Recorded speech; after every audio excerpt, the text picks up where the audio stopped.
बिस्मिल्लाहिर्रहमानिर्रहीम अस्सलाम वालेकुम रहमतुल्लाह। Chief justice of Pakistan justice Qazi Faez ईसा को इस बात का अंदाज़ा हो चुका है कि अब हुकूमत भी इंटरेस्टेड नहीं है उसको एक्सटेंशन देने के लिए, और जो इस्टेब्लिशमेंट है वो भी इंटरेस्टेड नहीं है कादी फ़ाइज़ ईसा को एक्सटेंशन देने के लिए।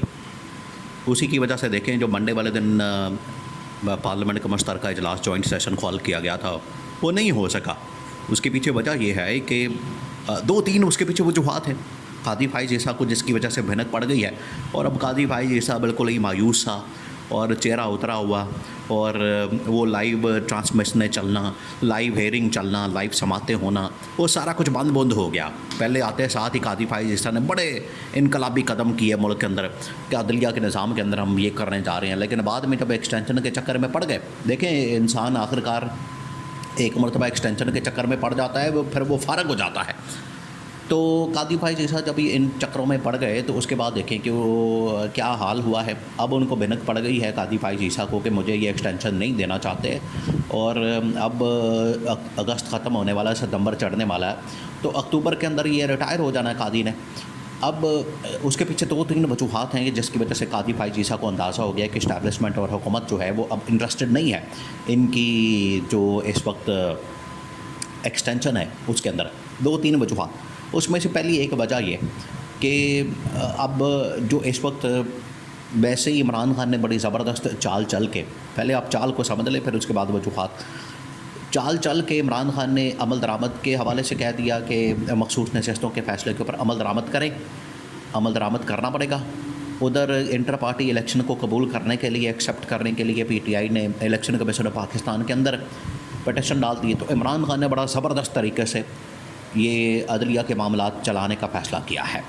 जो हुकूमत चलाना चाह रही थी वो इमरान खान ने वो चाल चल दी। अब इसके पीछे जो वजूहात हैं वो ये कि ये पहला केस था अमल दरामद जिसके ऊपर PTI इस वक्त डिमांड कर रही है मखसूस नशस्तों का कि उसके ऊपर अमल दरामद करवाया जाए। मखसूस नशस्तों का जो मामला है वो इमरान खान के हक़ में चला गया, PTI के हक़ में चला गया। इस्टेब्लिशमेंट और हुकूमत चाहते थे कि मखसूस नशस्तें, हमने तो बड़ी कोशिश करके उसके अंदर कादी फ़ाइज़ ईसा ऑन बोर्ड था कि कोशिश करके इमरान खान को किसी तरह से कर करा के इसको इलेक्शन से निकाला, इसको आउट किया, इससे बल्ले का निशान छीना और लेवल प्लेइंग फील्ड छीनी, इसके कैंडिडेट्स को पकड़ा और लोगों के मार धाड़ की, पकड़ धकड़ की, सब कुछ किया।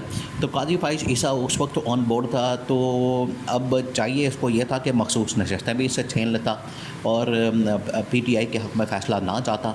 लेकिन इन्होंने क्या किया कि PTI के हक़ में जो फ़ैसला था वो वहाँ मैनेज नहीं कर सका और PTI के हक़ में फ़ैसला चला गया 8-5 के रेशो से। 8 जजेस एक तरफ, 5 एक तरफ। कादी फ़ाइज़ ईसा उधर फ़ारग हो गया, बिल्कुल ही फटे पे आ गया। अब कादी फ़ाइज़ ईसा के फ़ारग होने के बाद मसला ये बना कि अब करें तो करें क्या। कादी फ़ाइज़ ईसा बिल्कुल ज़ीरो हो गया। उधर से कमेटी के अंदर भी इसकी सपोर्ट चलेगी। पहली ये वजह बनी। दूसरी ये वजह बनी कि कादी फ़ाइज़ ईसा ने बाद में फ़ौज को लताड़ना शुरू कर दिया, हुकूमत को लताड़ना शुरू कर दिया, मोहसिन नकवी को लताड़ना शुरू कर दिया।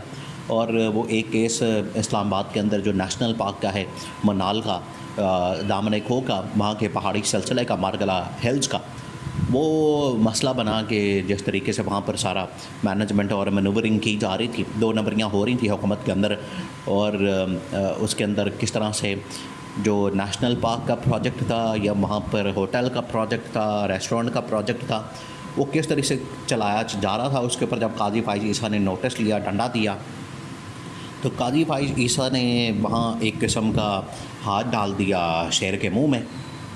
वो तो वहाँ जाना ही बड़ा मुश्किल था। देखिए, एक ज़माने में जस्टिस शौकत सिद्दीकी को इस वजह से मसाइल का सामना करना पड़ा कि जब उस वक्त के DGC पर उसके बाद में DGI जनरल फैज़ हमीद जब ये मिले शौकत सिद्दीकी से, इस्लामाबाद के उस वक्त वो जज थे, कि ये जो अपारा है, अपारा की रोड जहाँ पर ये ISI का दफ्तर है, वहाँ पर आप ये जो रुकावटें हैं ये ISI ने ख़ुद लगाई हुई थी अपनी सिक्योरिटी के लिए। जज ने कहा कि इसको हटाओ। तो जज ने फिर जब इसके ऊपर जाके फिर जनरल फैज़ ने मुलाकात करके कहा कि नहीं, हम नहीं वो हटा सकते, आप अपना फ़ैसला वापस लें। तो फिर जज ने फ़ैसला जब अड़ गया, जज ने अड़पच की वहाँ पर, कहा कि मैं नहीं फ़ैसला वापस लूँगा। फिर आखिरकार जज को घर जाना पड़ गया। तो जब आप इस्टेब्लिशमेंट के साथ पंगे लेंगे तो फिर आपको घर जाना पड़ेगा। तो यहाँ पर भी काजी फाइज ईसा ने इस्टेब्लिशमेंट के साथ पंगा ले लिया। एक तो पहले ही सपोर्ट उसकी नहीं रही, अक़लियत में चला गया, अंदर खाते उसकी बिल्कुल सपोर्ट ख़त्म हो गई। दूसरा ये कि उसकी वजह से ये प्रेशर आ गया और ये मसाइल पैदा हो गए। तो अब काजी फाइज ईसा की छुट्टी तो बनती है, अब ये टिक नहीं सकता कि आप इस्टेब्लिशमेंट के साथ भी पंगा ले लें, हुकूमत के साथ भी पंगा ले लें। अब ये सूरत हाल हो गई है। तो अब एक तरफ और रेस जब लगती है, देखें जो घोड़ों की रेस होती है वहाँ पर उस घोड़े के ऊपर लोग पैसा लगाते हैं, उस घोड़े के ऊपर लोग इन्वेस्टमेंट या सट्टा लगाते हैं या जुआ लगाते हैं। जो सबसे आगे दौड़ में बड़ा तेज़ होता है, काजी फाइज ईसा जो नंबर 1 आता है। काजी फाइज ईसा तो उस दौड़ के अंदर अब बिल्कुल पीछे चला गया, उसके पास तो मेजॉरिटी भी नहीं रही। तो इसके ऊपर पैसा लगा के, वक्त लगा के, एक्सटेंशन करवा के, मैनेज करके वो क्यों पैसा ज़ाया करेंगे, ये बात समझने की है। तो ये 2-3 पीछे वजूहत हैं। और अब इमरान खान ने वैसे ही चढ़ाई कर दी है। इमरान खान अब अपने आइन पे आ गया है और इमरान खान इस वक्त चढ़ाई करके ये कह रहा है कि मैंने तो नहीं छोड़ना, मैंने अमल दरामद करवाना है क्योंकि फ़ैसला आ गया है। और इस फ़ैसले के बाद अब अमल दरामद तो होगा, अमल दरामद ये तो होगा। अब अमल दरामद होकर रहेगा। अब इलेक्शन कमीशन ऑफ पाकिस्तान भी और ये सारे भी ये अमल दरामद करेंगे तो इनकी जान छूटनी है, वरना सुप्रीम कोर्ट का फ़ैसला हो नहीं सकता कि 13 रुकनी फुल खोज का रिव्यू भी हो गया। रिव्यू में ज़्यादा फ़र्क कोई नहीं पड़ना, ज़्यादा कोई डिफरेंस नहीं आना। ये इनकी भूल है, इनकी गलतफहमी है, इनकी खामियाली है कि इससे कोई ज़्यादा फ़र्क पड़ जाएगा। ज़्यादा फ़र्क कोई नहीं पड़ना, कोई उसके अंदर मसला नहीं होना, कोई उसके अंदर कोई ज़्यादा डिफरेंस नहीं आना।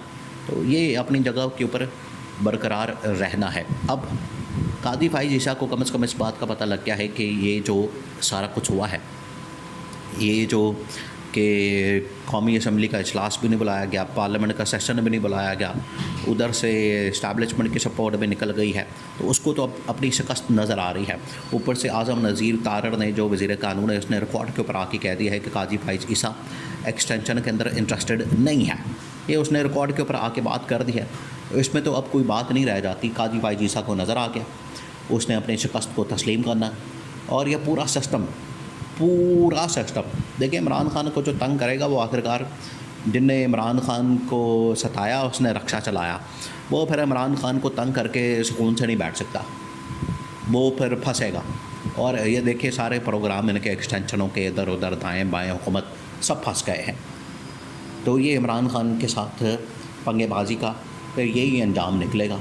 जो अब फंस गए हैं, काजी फाइज ईसा को नज़र आ गया है, पार्लियामेंट का जॉइंट सेशन भी नहीं बुलाया, उसे अब नज़र आ गया है।